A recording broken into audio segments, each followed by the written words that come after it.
What's up guys, Kronz here and welcome back to Everlasting Summer. Where we last left off, we found a lot of stuff. We had a wonderful day with Lena, gathering strawberries and baking a cake, and now we're going on a hike. And it actually has been quite a while since I played this, so I'm really excited to get back into it. Just as Jenny insisted, I was following her at a distance in silence. The librarian seemed to be perfectly okay with it, and so am I. Hey, don't you know when we'll reach our destination? Our what? Ahem, you know, the place where we'll settle down and set up camp. The whole point of this hike isn't to set up a camp, but the hiking itself. You don't get it. Yeah, it seemed I didn't understand a thing about hiking. I guess you're right, but still, I don't know. She replied sharply and quickened her pace. I caught up with her and asked, Listen, why are you always so... I was about to say mean, but stopped short. I haven't done anything bad to you, and I'm not going to. She glared at me in surprise. Always so... what? Well, unsociable for starters. Kind of.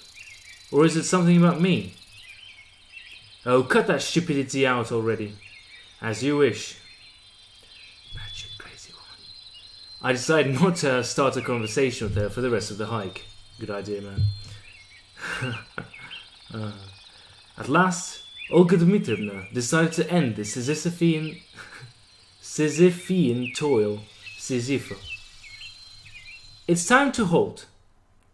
The place chosen turned out to be quite a large glade, with a few tree trunks laid in half circle to make an improvised arbor, with the remains of a campfire in the middle. Obviously, such hikes are a tradition of this camp.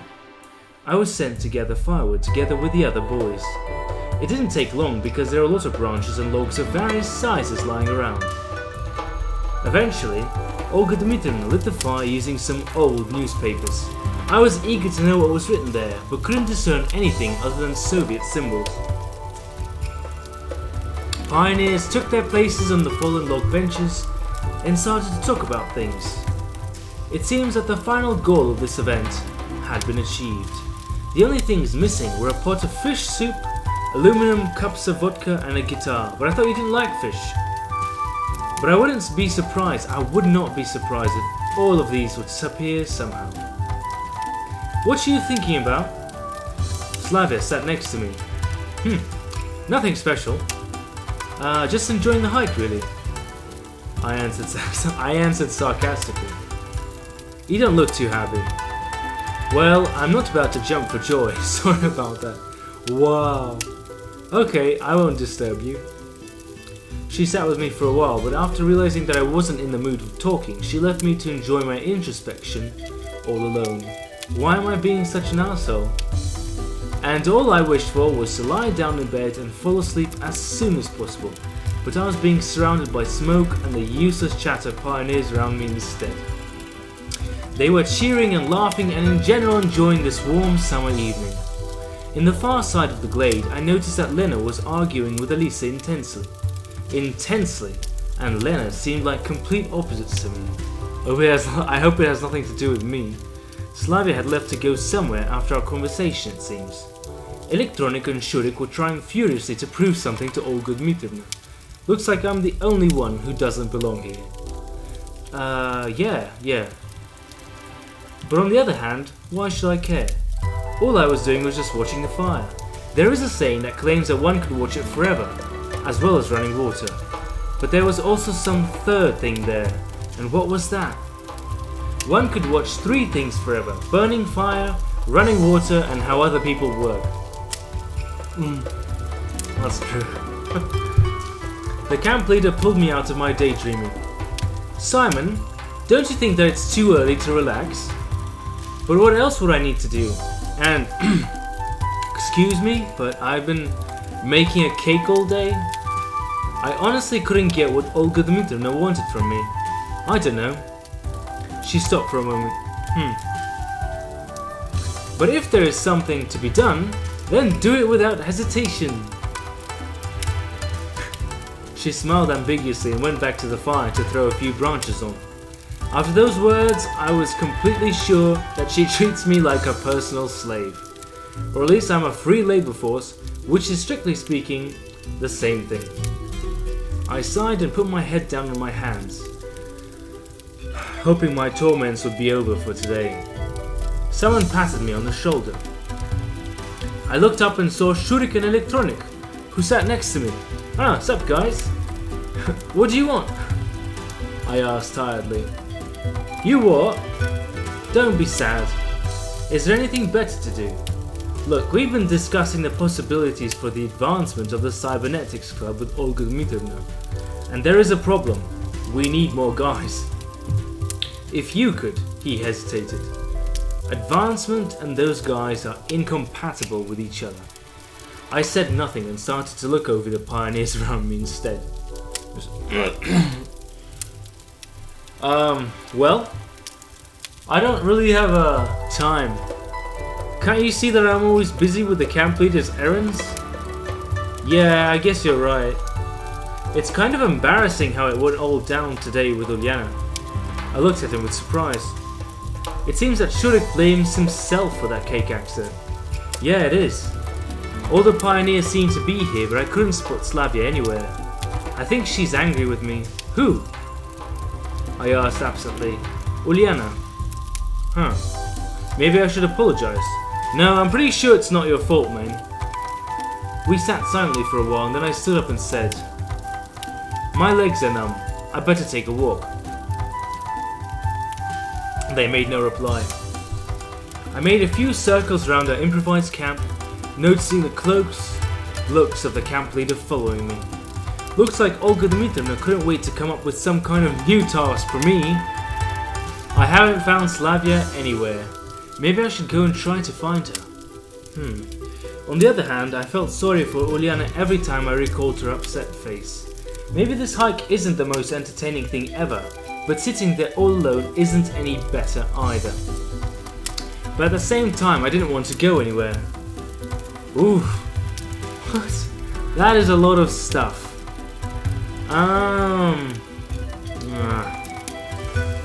Let's try this. I guess that's enough for me for today. I sat in my previous place and waited for the end of the hike patiently, almost physically able to feel the looks the camp leader aimed at me. At last she stood up and declared, "And now let's play Cities." I had nothing against the game itself, but it was obvious that the hike will take longer because of it. Pioneers sat around the fire. I noticed that Lena and Elisa, who took their places on a trunk opposite me. It seems that everything is alright. And just a few minutes ago I thought the opposite while looking at their quarrel. But anything is possible. I'd really like to know what they were talking about, but it's impossible now and I could feel tiredness growing in me more and more. My mind was completely blank. Because I just want to hang out with Lena. And hopefully I'll be able to if she's right next to me. To be precise, my head was so heavy that there was no place in it for ideas to unfold. While in my better times, my brain appeared to be a wide highway with millions of thoughts running by, chasing one another and causing major crashes. Now it was more like a footpath lost in the woods, which is used rarely and only in exceptional cases. Slavia didn't come back. Maybe she had something to do? But once again, there's no way to find out now. Are you goading me into going into that option? Okay, let's start. Moscow. Pioneers started to name cities. Finally, my turn. I tried to listen closely to catch the first letter of the city I'll have to use. Oh! I used to play this game when I was a kid, except it wasn't called cities, it was just letters. Or no, words. So you say a word like elephant, and then someone has to say a word that starts with T, because that's the last letter of elephant. So elephant, trunk, no, and so on and so on. But this one's more intellectual, I guess. Arkhangelsk. We played several rounds. Each new city name made it harder to remember everything that was mentioned before. My attention was dissipating and I was already lost in all these capitals, megalopolises, villages and urban settlements. Simon, it's your turn! Olga Dmitrievna brought me back to reality.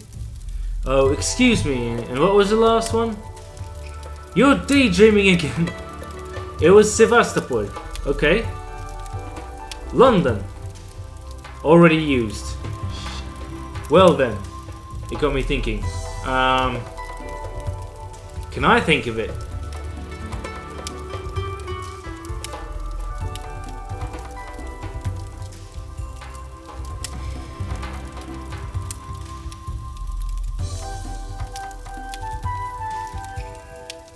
I can't think of it. I can't think of it. There were tons of cities in the world starting with L, but it was hard to remember even one of them now. Liverpool! Ah, fucking Liverpool. Already there. Alright. Los Angeles. Ah, finally! Yes! She gave me a scornful look, but the game went on. I could hardly bear to think of another city starting with L, but fortunately it was the last round. Okay, that's enough for today. It's already late. Time to go back. I sighed with relief. On our way back, we walked as we liked without joining in pairs. Except Slavia's gone, right? Night descended upon a camp. A perfectly regular and normal night. It was one of those nights when dark skies, stars and even a crescent moon don't cause any special feelings, and the chirping of crickets and the songs of the night birds seem more like routine work noises than a nocturnal chorus. Yeah, I've had plenty of that when I was in college. In a few minutes, all the pioneers were lining up in the square. It was quite late already, and fatigue took its toll, so our lineup wasn't perfectly aligned. It looked to me more like a line of Vikings after a successful battle, where the warriors are happy and smiling, anticipating their return to their families rather than thinking about maintaining correct formation. But I don't think Vikings ever held correct formation anyway. But someone else could possibly see a completely defeated troop, or a bunch of survivors who have to march to their homeland with the last of their strength. Thanks everyone, and now go to sleep, it's late already.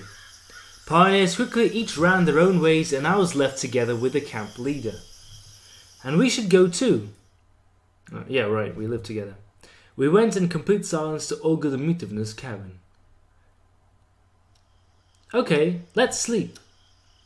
Okay, I wonder what would have happened if I had chosen the other two choices. Uliana, that means going back to the camp. Slavia, getting lost again, I guess. She said, turning off the light. I was tossing and turning for quite a while, recalling all the events of the day. On the one hand, I was overcome with fatigue. On the other hand, I couldn't shake the feeling that I'd forgotten something, done something wrong, said something wrong. Well, yeah. And this feeling of incompleteness was tormenting me. It was about 2 a.m. All bad things would end sooner or later, or at least would take a break. Interesting. I fell asleep. Day 6. I don't know what time it was when Olga Dmitrievna woke me up, but even before opening my eyes, I felt the imminence of death.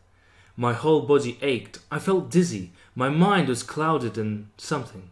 Simon, wake up immediately or you'll miss breakfast, and more importantly, the lineup. Looks like the camp leader intends to exploit me to the fullest today. As always, as every other day. I garbled something, covered my head with a blanket, and turned to the wall. In the end, Olga Dmitrievna's anger will never go beyond words. At least I really wanted to believe so then. Stand up right now, or what, I was going to say triumphantly, but kept silent. Not because of fear, but just because I was just too lazy to open my mouth. Really, what could she do to me? Lecture me at the lineup? Hang my photo on the wall of shame? Or use me for some inhuman alien experiment? Well, I'm ready for that too. Just let me sleep a couple of hours. I felt much the same way when I was a kid. Okay, but if you missed the lineup, the door slammed behind the camp leader, and the sleep which had been about to fade claimed my mind again. Okay. I woke up dazzled by sunlight. It was 1 p.m. according to my cell phone, which was squeezing the last drops of charge out of it. How is your phone still working? 6 days? That is a good phone. Strangely enough, my body didn't ache. My head felt clearer, and and all in all, it was a good beginning to the day. After waving my arms, pretending to do early exercises, I sprang out of the cabin and headed to the washstands. Yeah, I slept through breakfast, but we'll be served lunch soon, so why bother? I'm not gonna stay hungry like I did yesterday.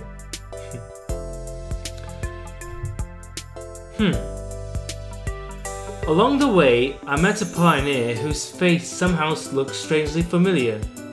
Wait, that's me!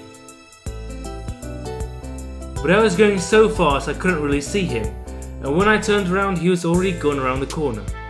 That was me! There was nobody near the washstands.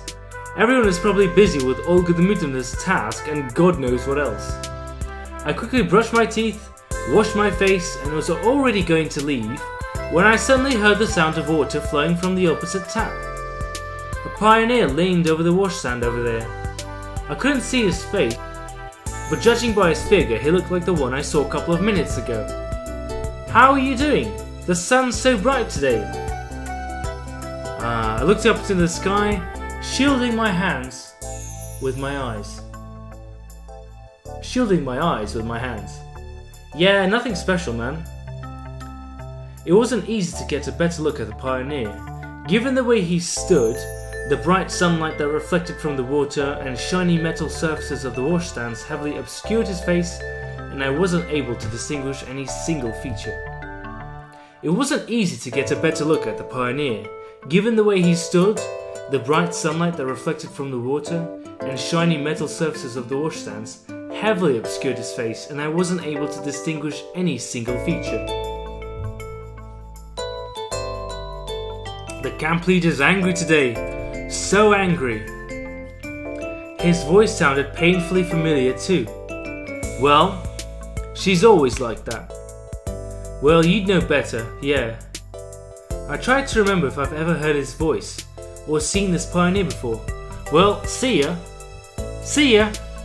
He turned the water off and quickly marched towards the forest path. For a second, I thought of following him, stopping him, but I quickly fought it off as I decided it's not worth spoiling such a great morning with suspicions and burdensome speculations. Yeah, I mean that's dangerous. Nature was glowing with a bright light of life. Lush treetops were rhythmically swaying in the wind, whispering to each other. The breeze gently stroked the high emerald grass. Birds were cooing in the shade, escaping the midday heat. The woods and fields, stretching beneath the horizon, were dissolving in warm sunlight. I don't know which month is it now, but it looks like midsummer?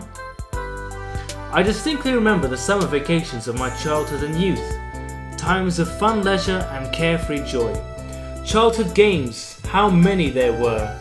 I wouldn't say no to playing war games or hide and seek now, or swinging on a bungee, or maybe building a sandcastle and inhabiting it with toy soldiers, ready to defend their master to the last drop of their plastic blood. I used to play little Lego wars. Now it's so much fun. I went to the square and sat on the bench, waiting for lunch. It looked like there wasn't much time left before it.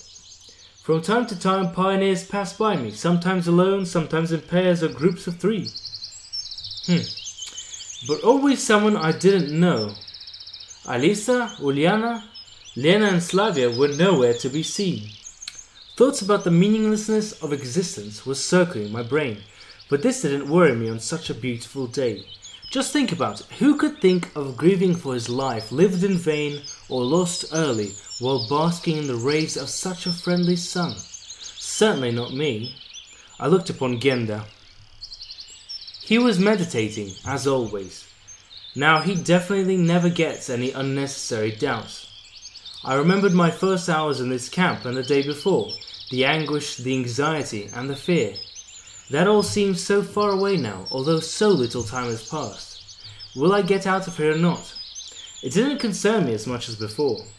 Maybe I'm already dead. Then this is the last stop. Please get off the train. What are you thinking about? I looked up and saw that pioneer, myself. I couldn't see his face again as the sun was shining in my eyes. You know, life. It seemed he would sit down next to me, but the pioneer stayed in the same place, only half turned, which completely killed any hope of seeing his face. Listen, have we met earlier? I don't think I remember you. Well, let's say that you know who I am. But I don't. I laughed sincerely. Here. You don't, he answered short. I see. Honestly, it's not like I didn't want to talk, I just didn't know what to talk about. And my soul was so calm, this didn't bother me. This is really creepy. Your first time here? He asked a question, but his tone implied he was only expecting a confirmation. Yes, and you? Me? He paused for a few seconds. Nah, it's not my first time here. One might say I've visited this camp every year since my early childhood. Such an answer got me interested. Well, good sir, what was it like before? It's always the same. Ogre Mitrana being the camp leader, all the same pioneers around, all the same lineups at the morning and all these wicked accidents. This is starting to get really creepy. For a moment I thought that it was me speaking, not him. Interesting. It's just that with every new automatic save. With every new, he hesitated, year, more and more interesting things happen, and one gets to understand better what's going on. The fuck are you talking about, mate? This conversation positively triggered my curiosity. It's a pity that I can't distinguish the face of this pioneer at all.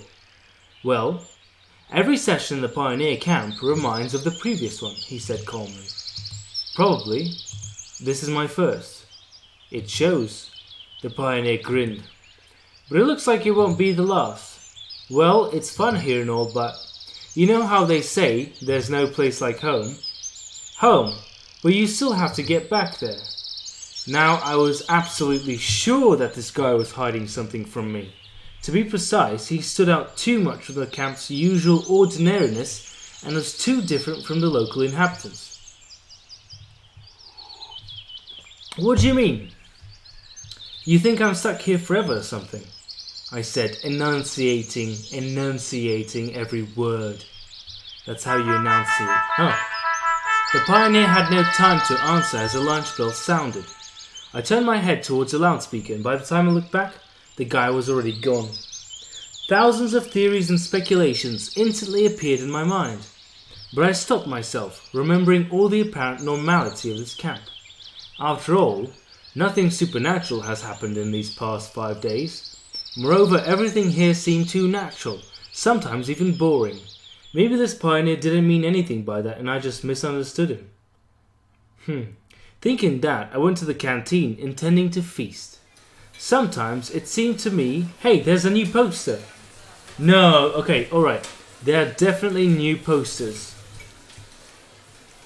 They don't have writing, but I know they weren't there. Работница на таких чего-то коней нам не нужны или что-то такое не надо. That was already there. But those other two are new. Sometimes it seemed to me that lunch here is akin to the crowds around soup kitchens during a famine. Pioneers are running around pushing each other, trying to crawl through for the first meal and take the most comfortable table.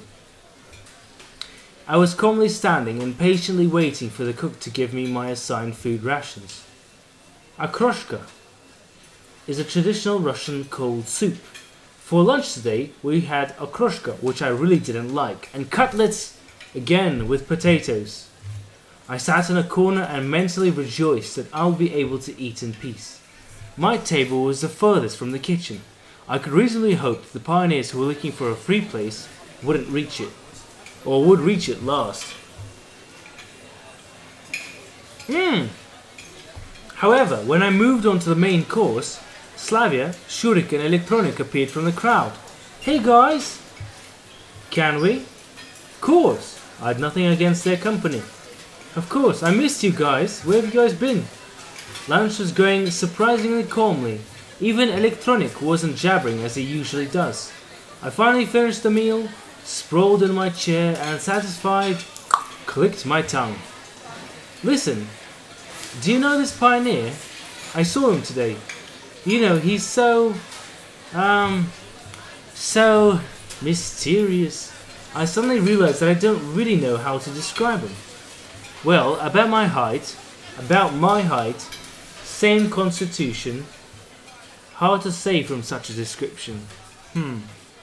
Slavius smiled.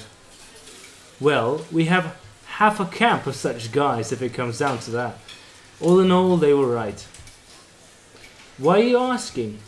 It's just that I met him today, and it seemed like I haven't seen him here before. Look in the canteen. I don't think he'll miss lunch. Why didn't I think of that? That's it. Okay guys, enjoy your meal. I got up and started to slowly walk around the rows of tables. Lena and Zhenya are sitting over there. I gave them a friendly smile. Alisa and Uliana are laughing and arguing about something. Olga Dmitrievna is surrounded by pioneers. Good thing she didn't notice me. There are hardly any free seats, but the guy from this morning is nowhere to be seen. The situation is getting more and more interesting. Yeah, looks like I won't find him here. Maybe he already had lunch? I headed to the exit. It was so hot outside that it looked like you would instantly melt after coming out of the shade. I suddenly felt like sleeping. I yawned and headed to the camp leader's cabin in order to follow the domestic interpretation of the Archimedes principle. What is the domestic interpretation of the Archimedes principle? In the end, Olga Dmitrievna is unlikely to return anytime soon, at least I think so, and I will definitely have a couple of hours to rest. Anyways, I really don't expect any other options to arise, especially in this heat. The heavenly coolness in the cabin became my salvation. I took off my clothes and jumped into bed. Crickets were lazily chirping outside, the wind was shaking the curtains on the window, and I sank into a dream. Knocking on the door woke me up. The knocks were soft but insistent. I reluctantly got up and went to open it. Strangely, there was nobody on the doorstep. I rubbed my eyes and stepped out to look around. All the same, no one around. A dream, maybe? It was already 4 o'clock. I felt jaded. A nap. I would kill for a nap right now. I shouldn't have slept in the afternoon. After all, I knew what was going to happen. Yeah, you're not going to sleep at night. Well, ish. I put on my boots, left the cabin and locked the door. But where shall I go? All in all, there is not so much time till dinner. A sudden thought came to me that it would be nice to refresh myself, so I went towards the beach. The sun has passed the midday mark a while ago. It gets dark here early in the south. I squinted and looked up at the flaming disc. Who was that just now? I flinched. The same mysterious guy was standing in front of me, and once again his face was hard to see due to the bright light. For a moment the sun blinded me so I could not see anything besides the faint contours of objects. Are you stalking me, mate? No, just passing by. He answered calmly. No, just passing by. Then you should know better. So you haven't seen anyone? Correct. Falling asleep now, I rubbed my eyes, it didn't help. Why didn't I see you at lunch? I asked bluntly. I wasn't hungry. He laughed. I wasn't hungry. I blinked a few times and my vision came back, but the pioneer had miraculously disappeared once again. What the hell is going on here? Now I was absolutely sure there was something strange about that guy. He must be directly related to everything happening around here. I will have to find out. But for starters, it's good to confirm that I'm not mistaken and that he is not just a local pioneer. It was quite crowded at the beach. It looked like everyone from the camp was here. Didn't we leave like lunch early though? Well, oh no, I took a nap. Well, no wonder, it's so hot outside. Olga Dmitrievna was standing just a bit further apart from everyone, keeping an eye on her army of pioneers, As soon as I thought that coming here might not have been the best idea, she noticed me. "Hey Simon! You weren't at the lineup, and in general you're just lounging around all day and taking a break from the last 5 days. Miss?" I did not know how to answer. Well, I think I just did. "And just how are you planning on becoming a proper pioneer?" "Really not." She continued more softly. "Olga Dmitrievna, in the camp, is there a pioneer who looks a lot like me?" Surprised. "Maybe, I don't know." "Why do you ask?" "Oh, I'm just curious. We have a lot of boys here." Alright, never mind." Someone's yelled from the riverside and Olga Dmitrievna rushed in its direction. Well, it looks like I'll be spared a lecture.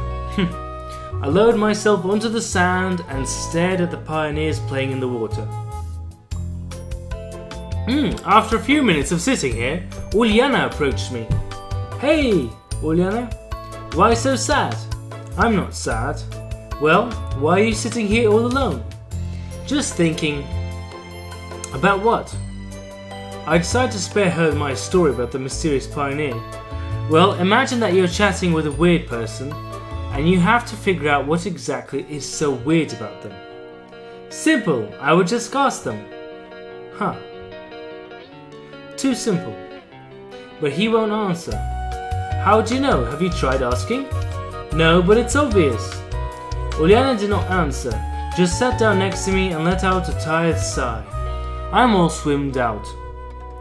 What if they know something but won't tell you? Make them!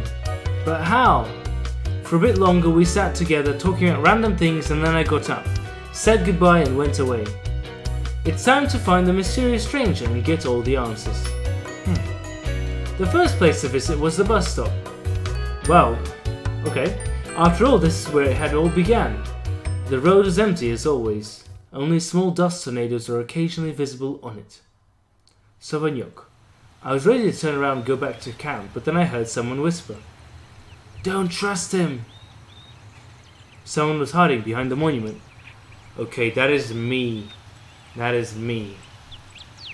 A pioneer was sitting there with his back to me, and once again the voice seemed strangely familiar. "Who are you, dude?" I took a few steps towards him. "Stop! Don't come any closer." For some reason I froze in my tracks. From somewhere deep inside an assurance came to me, and I understood that I shouldn't argue with him. "Alright, I'll stay here." "Have you seen him? Talked to him?" he asked nervously. "Who are you even talking about?" He was dressed in a pioneer uniform. "You know who?" Nah mate, I really don't. And I definitely did know. He was talking about the weird pioneer I saw earlier. Dude, okay, we're all the same person, all three of us. What? Yes, I answered after a few moments of silence. "What did he tell you?" the pioneer asked in a pleading tone. "Really? Did he give you advice? Did he tell you what to do? Threaten you?" "No, nothing like that. Just really weird." "Yeah. Remember, he may not be alone, or more likely he is alone, but you may meet many pioneers here who look like him. What about you? Who are you? Who are you hiding from? You will understand. In time. Just remember, the most important thing is to find the exit." Oh my god, I'm getting chills. This is interesting. All of a sudden strong gust of wind came through, ripping leaves from the trees and throwing an old paper bag into my face. Shielding myself, I averted my eyes. When I looked back at the monument, the pioneer was already gone. At that moment, I was overwhelmed by fear. Yeah. So that guy who was hiding from someone, and it was me. And the guy I met before, who's super weird, is also me. Real, tangible fear. I remember being scared during my first hours at this camp. But back then, everything seemed kind and friendly. Now Sauvignoc revealed its fangs, getting ready to eat me. and ahead, the unknown. My body was covered in goosebumps, my throat was dry, my hands were shaking. I tried to ignore it all and headed back to camp. It was already dinner time, but I had no desire to go to the canteen. After meeting the second mysterious pioneer, just thinking about the locals made me, if not afraid, then at least creeped out. I don't even know who or what they all are, and even though nothing had happened yet, it doesn't mean I can trust them. I stopped in front of the clubhouse, but then realized this is not the best spot to be at. I could run into someone, which is not something I wanted to do at the moment. Almost running, I hurried towards the forest and walked a few meters along the path before finally stopping. On one side, the mysterious pioneer, well, 2 of them to be precise. On the other, all the other inhabitants of this camp, who seemed absolutely normal. Either way, my decision to stand back and let everything resolve itself was under some serious pressure. At this point it was clear to me I had to do something on my own. But what exactly? Everyone is probably having a dinner, so I have a good chance to make it to Olgudmitovna's place without being noticed. I decided to first take my clothes that I wore when I arrived here, along with my cell phone. I won't be able to come up with a solid plan right off the bat, so for the time being I might as well hide in the forest. I leapt up the steps and entered the building. My clothes were right where I left them and my phone was where it was supposed to be, under the pillow. I quickly grabbed it and was ready to stuff it in my pocket when I noticed something on the screen. The message window was open. The text read, "You're wrong, Simon. You are so wrong." It felt like my soul had left my body. I froze on the spot. I was shaking, and my blood was pumping so hard it felt like my skull was going to burst open from the pressure. It took at least a full minute for me to come back to senses. Olga Dmitrievna could have typed in the message. I don't think it was her or the pioneers. It's easy to figure out how to do it, even if they're not familiar with this technology. But no one besides me should know where I keep the phone. This event was the straw that broke the camel's back. I rushed out the house, determined never to come back here again. Night fell on the camp grounds. I had been sitting in the woods for a few hours, trembling at every noise. The spot that I chose was far away from the path, so it'd be hard to find me. Isn't this the exact same place we did our hike? I was keeping a few plans in my head for the time being. To try to run, to try to kill every single person in the camp. However, on the other hand, one thought chased me and I realized that I shouldn't behave like this because of some strange pioneer, or even because of that message on the phone. All of this was reinforcing the thought that everything here was far from normal. Everything happening here was far from normal. However, there was no proof that anyone in the camp had anything to do with it. I could have stayed here until morning, lost in my thoughts, but I heard footsteps coming from somewhere nearby. So, you decided to escape after all? I turned around, but I couldn't see the pioneer's face in the dark. Nevertheless, I was pretty sure that it was him. I'm seriously creeped the fuck out. I wasn't afraid then. More precisely, I was so physically exhausted that I was prepared for any possible course of events, and I somehow managed to reason appropriately and to maintain the conversation. I wouldn't call this an escape, I answered slowly, stretching every word. Huh? Then what is it? A tactical retreat. Brilliant! He burst into laughter. Oh my god. Listen, why don't you tell me what's going on? Who are you and what you want from me? What did that guy tell you at the gate? It seemed that he didn't even hear my question. He told me not to trust you.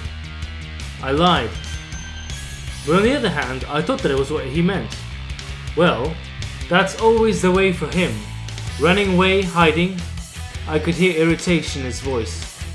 I'm not sure what kind of circus you're running here, but I'm not going to be part of it. Why not? That fucking smile. I'm gonna punch the Oh, why not? You're the star, after all. I couldn't see his face, but I bet he was smiling. Explain my part to me then. You know, I was like you in the beginning. The first time everything went peacefully. Then I escaped. I tried to understand what was going on, got mad, and even tortured them to get the truth. He laughed crazily. Holy shit. I shivered. But it was pointless, continued the pioneer after calming down a bit. Whew! Pointless. And then I began to notice the lapses. At first, I just heard their voices, distance, and sometimes in my head. Then vague silhouettes appeared. Then they slowly took on physical form. And finally they stepped into my world. I could touch them, introduce them to other pioneers, and they were all different. Different! Do you get it? Different! He started shouting, and it recurred again and again. You can get used to the loops, but then I learned how to get into the world by myself, to interact with the others. But it turned out I'm not alone. There are lots of us. Today you saw at least one more. He fell silent. I didn't know what question to ask and didn't want to interrupt his story, so I simply waited. After a minute he continued. It's not that simple, of course, and it's not always possible. Only under certain circumstances, when you feel strong emotions, for example. I instantly remembered how I saw him for the first time, the time when I didn't feel any emotions at all, including the moments when you feel happy, as if he was reading my thoughts. I see.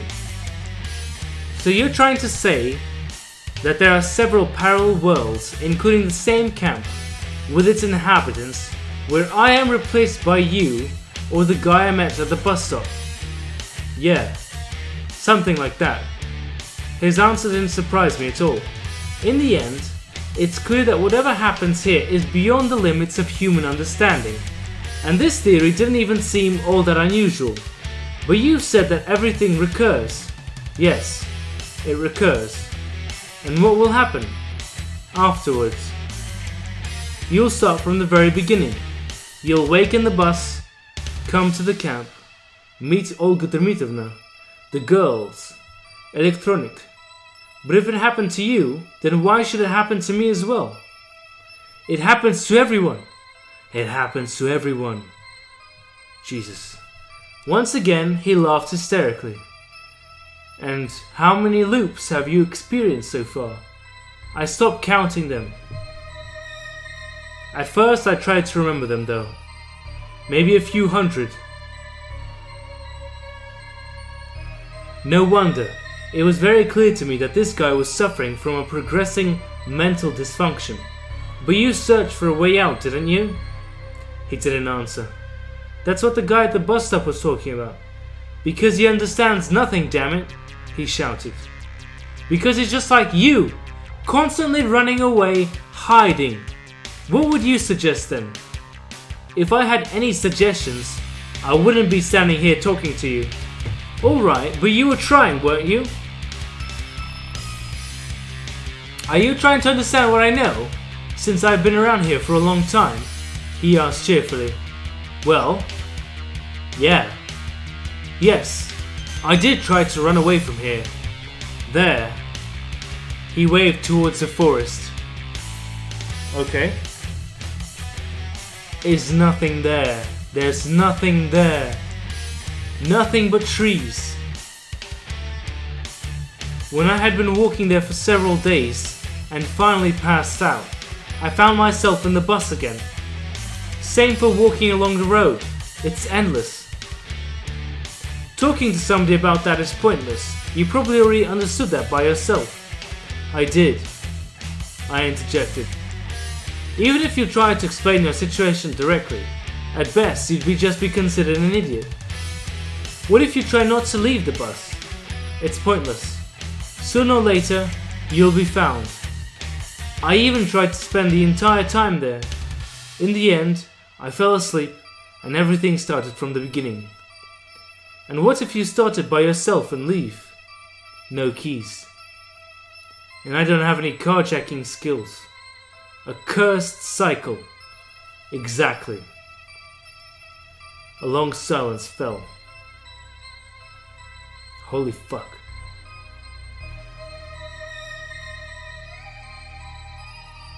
Finally, I asked, what about the people here? Don't they raise absolutely reasonable suspicions? Suspicions? Ha ha ha ha ha. The only thing that is suspicious about them is that no matter how much you tell them, they stare at you with their eyes out on stalks. The people. I feared them at first too. Then I used them for different experiments. And now I don't consider them humans. They're all dolls. Puppets. You can easily predict any action, reaction, or word. So they aren't worth fearing, aren't they? The one worth fearing is yourself, he said softly. Do you know how funny it is when human bones crack as they slowly break from distension? Looks like he's finally lost his marbles. Jesus.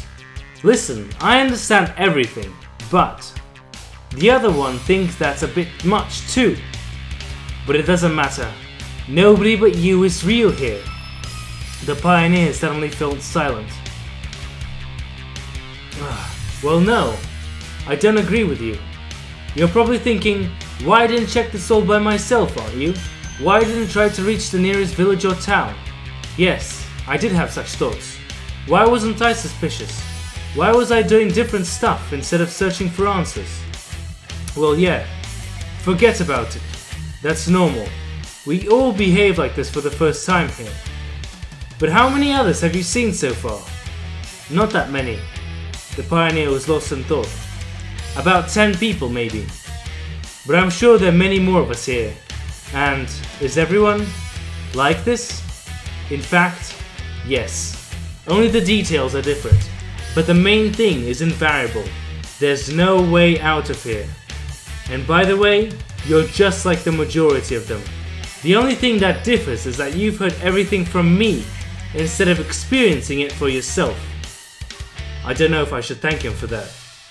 Well, what now? Nothing, he said shortly. I closed my eyes and lost myself in thought. That was a critical mistake. He's gonna be gone, isn't he? Yeah. When I opened my eyes, I didn't see anybody, just like all the previous times.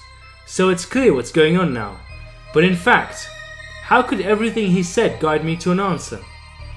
Yes, I'm not alone. Yes, everything recurs. But what's the reason for all this? And what's more important, where's the way out? Where's the way out?